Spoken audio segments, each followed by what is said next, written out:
Olá pessoal, tudo bem? Hoje nós vamos falar um pouco sobre superfícies e perfis de fratura. Meu nome é Natanael Moraes e eu sou o seu cientista de bolso. Vamos lá pessoal, começando com a seguinte pergunta: o que estamos tratando aqui é de fraturas ou trincas? Vamos diferenciar o que é fratura do que é trinca.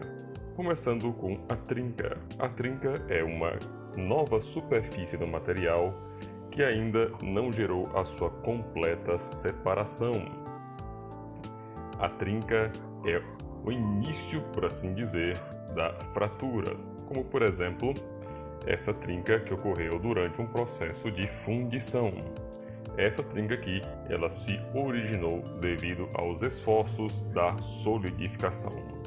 É muito importante, pessoal, lembrar que tanto a trinca quanto a fratura, elas surgem de esforços. A exemplo, esses poros que os senhores estão vendo agora aqui, eles não são considerados trinca, eles são poros de fundição devido ao acúmulo de gases. Eles podem, no caso, depois de solicitados mecanicamente, darem origem a trincas, mas eles em si não são considerados trincas. Tá? E a fratura ela ocorre quando de fato há a separação das superfícies do material. Quando o material é por assim rasgado, é por assim de fato quebrado, se você consegue separar aquela peça, aquele corpo de prova, o material ali em duas ou mais partes, você tem o que se chama de fratura. E quais são os tipos de fratura? Pessoal, existem basicamente dois tipos de fratura. A primeira, acho que todo mundo aqui já viu isso aqui na vida, que é um copo de vidro quebrado. Quando ele cai no chão, tá? Normalmente o copo de vidro ele se estilhaça em vários pedaços. Tá? Isto é uma fratura frágil.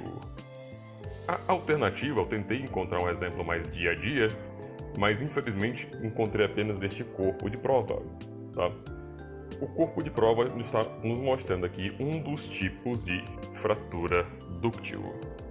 E afinal, qual é a diferença entre a fratura frágil e a fratura dúctil?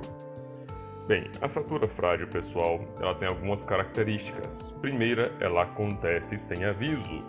Como assim?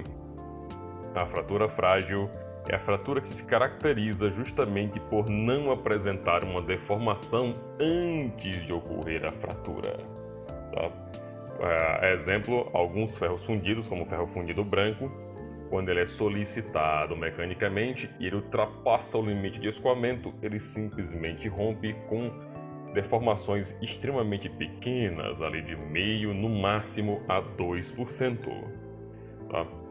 Outra característica da fratura frágil é que ela se propaga rapidamente.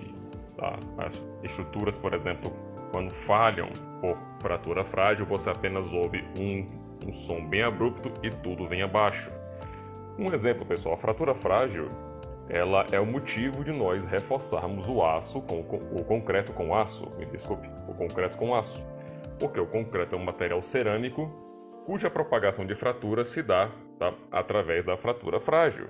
E você reforça com aço, que ele é capaz ali de se deformar durante a solicitação mecânica, sendo que o concreto está ali para resistir à compressão e o aço está para resistir especialmente aos esforços de flexão que poderiam gerar aí a fratura no concreto. Tá? Outra coisa bem interessante é que as fraturas frágeis elas acontecem a 90 graus do esforço que aí gera. Pense novamente numa coluna, tá? Numa coluna aí da sua casa ou do seu prédio.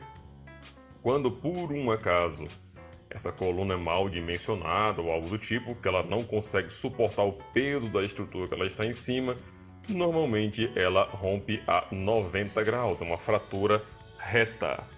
Tá? E ela pode ocorrer em materiais considerados dúcteis. Sim, pessoal. A exemplo, um ferro fundido nodular, dependendo das situações, pode apresentar uma situação com fratura frágil. Um aço 1020, por exemplo, também pode apresentar uma fratura frágil, especialmente se esta fratura teve a sua nucleação, teve o seu início com trincas de fadiga. A fratura dúctil, pessoal, é exatamente o oposto da frágil. Como assim? Ela te dá um aviso, e esse aviso é dado na forma de deformação. Tá? Uma maneira bem interessante de você ver isso aí, quando você senta numa cadeira de aço, se você for um cara mais pesado assim como eu, ela normalmente se deforma um pouquinho e vai abrindo.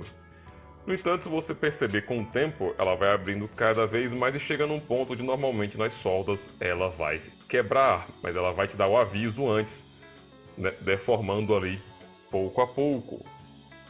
Dependendo do tipo de esforço, a sua propagação é lenta. Tá?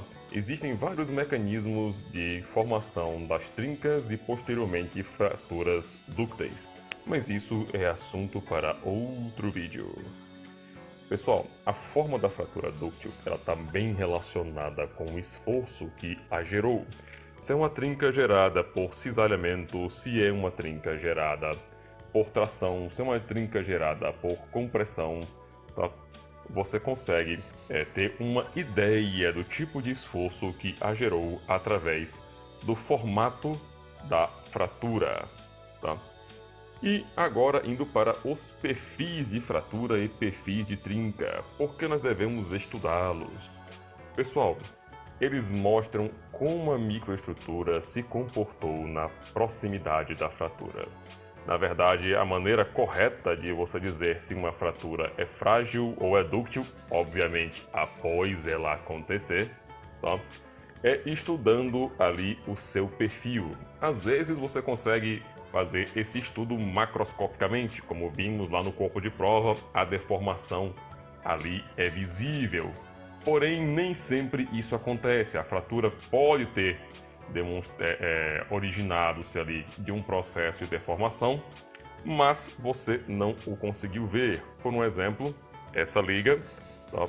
É uma liga urânio 9 zircônio 3 molibdênio, liga bem legal, onde você vê que a amostra está levemente curvada para baixo.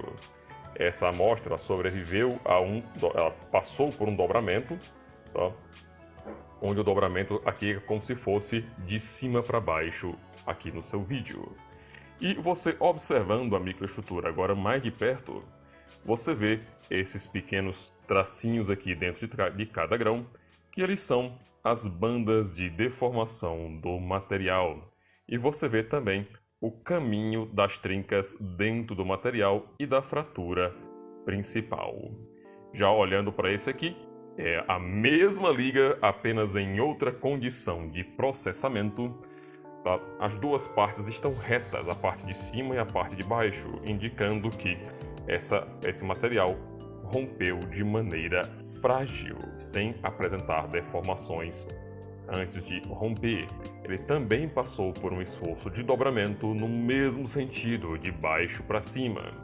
E quando você olha agora o perfil na ponta da trinca, você consegue ver que não houveram trincas auxiliares, porém você nota que a fratura ela se propagou aí de uma maneira que está percorrendo esses pequenos precipitados. A superfície de fratura, pessoal, que é outra, e talvez seja aqui a coisa mais conhecida, ela indica o mecanismo de propagação da trinca até que ela se torne uma fratura. Nós temos basicamente dois tipos de mecanismo. O primeiro é a decoesão, e ele está muito ligado à fratura transgranular. Se ela é transgranular, ela passa através dos grãos. E uma das características é que você consegue ver essas estruturas que nós chamamos de alvéolos. Tá? Veja que ele parece realmente com o alvéolo pulmonar. E é como se você estivesse vendo alguma coisa que foi arrancada aqui do material. Já o outro modo de propagação da trinca, inclusive este aqui, ele é bem veloz, é a clivagem, e está associado à fratura frágil normalmente, onde você vê aí é uma fratura intergranular. Inter, como assim? Entre os grãos, você consegue ver, como nesse caso aqui, o formato original dos grãos antes deles serem rompidos. Note novamente lá na legenda que esta é a mesma liga apenas com o processamento diferente, indicando que a microestrutura ela interfere diretamente, tá, no comportamento mecânico desses materiais. Se você chegou até aqui, muito obrigado. Eu tenho um desafio para você. Veja o aço 22MnB5 após o ensaio de tração. Estou te dando os parâmetros aqui do entalhe, tá? E olha a primeira superfície de fratura, onde você tem basicamente a formação aí dos alvéolos, indicando uma fratura de natureza completamente dúctil. No entanto, na segunda imagem, que é o mesmo material, tá? E nota, o processamento dos dois foi exatamente o mesmo, tá? Apenas aconteceu um fenômeno ali com o segundo que mudou parte de seu comportamento. A fratura é predominantemente dúctil, mostrando ali os dimples. No entanto, há uma parte dela que está falhando por clivagem, tá? Então, o desafio é: o que você acha que aconteceu com esse material? Pessoal, se você precisa de um especialista em metalurgia, já sabe, chame um engenheiro metalúrgico. Inclusive, a parte de interpretação de fraturas é justamente com um engenheiro metalúrgico. Se você gostou, por favor, deixa aí o seu like, deixa um comentário para poder engajar esse vídeo e até a próxima!